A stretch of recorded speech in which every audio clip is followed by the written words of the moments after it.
ಅದಕ್ಕೆ ಪರಿಹಾರ ಏನು ಹೇಳ್ರಿ? ಪರಿಹಾರ ಹೇಳಿ. ಪರಿಹಾರ ಹೇಳಿದ್ರೆ ಬರೀ ಅಧ್ಯಕ್ಷ ಎಲ್ಲಮ್ಮ ಗುಡ್ದಾಗಿ ಮುಲ್ಲಂದ್ ಏನ್ ಕೆಲಸ? ಯಾರೇ ನನ್ನ ವಿರುದ್ಧ ಮ್ಯಾಗ ಕೇಂದ್ರ ಹೈಕಮಾಂಡ್ ಕೇಳಿ, ಐ ಡೋಂಟ್ ಕೇರ್. ಇದಕ್ಕೆ ನೀವು ಪರಿಹಾರ ಮಾಡದೇ ಇದ್ರೆ ಸಕ್ಕರೆ ಕಾರ್ಖಾನೆ, ಒಂದು ಸಕ್ಕರೆ ಕಾರ್ಖಾನೆಗಳು ಕರ್ನಾಟಕ ಬಂದಾದರೆ ಲಕ್ಷಾಂತರ ಕೋಟಿ ವ್ಯವಹಾರ ಬಂದಾಗ್ತದೆ. ಒಂದು ಪಂಚರ್ ಅಂಗಡಿ, ಕಿರಾಣ ಅಂಗಡಿ, ಬಂಗಾರ ಅಂಗಡಿ, ರೈತ, ಅರ್ಬಿ ಅಂಗಡಿ ಎಲ್ಲರೂ ಅದ್ರ ಮ್ಯಾಗ ಡಿಪೆಂಡ್ ಅದಾರ. ಅಧ್ಯಕ್ಷರೇ, ನಾ ಕೈ ಮುಗಿದು ಮುಖ್ಯಮಂತ್ರಿ ಅವ್ರಿಗೆ ಕೇಳ್ತೀನಿ, ಅದಕ್ಕೆ ಪರಿಹಾರ ಏನು ಹೇಳ್ರಿ? ಪರಿಹಾರ ಹೇಳಿ. ಪರಿಹಾರ ಹೇಳಿದ್ರೆ ಬರೀ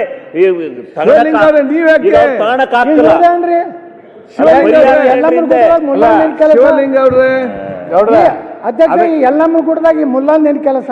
ಸುಮ್ಮನೆ ಬಾಯಿ ಹಾಕ್ತಾರೆ.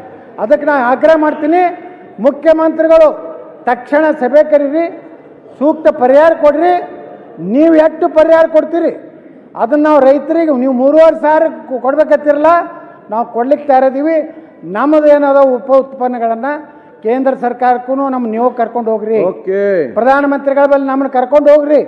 ನಾವು ಪ್ರಧಾನಮಂತ್ರಿಗಳ ಒತ್ತಾಯ ಮಾಡ್ತೀವಿ.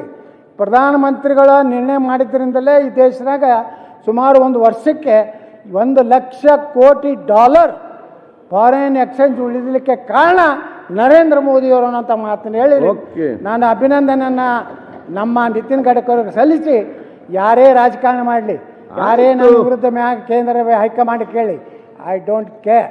ನಾನು ರೈತರ ಪರವಾಗಿರ್ತೀನಿ, ಕಾರ್ಖಾನೆಗಳ ಪರವಾಗಿರ್ತೀನಿ, ಉತ್ತರ ಕರ್ನಾಟಕ ಪರವಾಗಿರ್ತೀನಿ, ಕರ್ನಾಟಕ ಪರವಾಗಿರ್ತೀನಿ.